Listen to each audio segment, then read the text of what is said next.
شهر رمضان الذي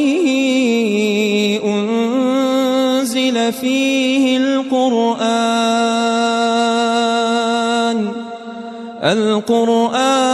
هدى للناس وبينات من الهدى والفرقان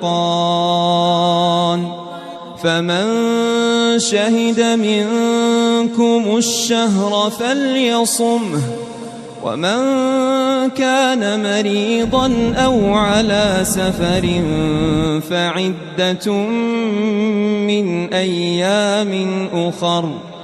يريد الله بكم اليسر ولا يريد بكم العسر ولتكملوا العدة ولتكبروا الله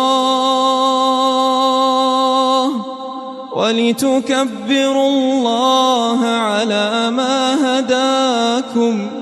ولعلكم تشكرون.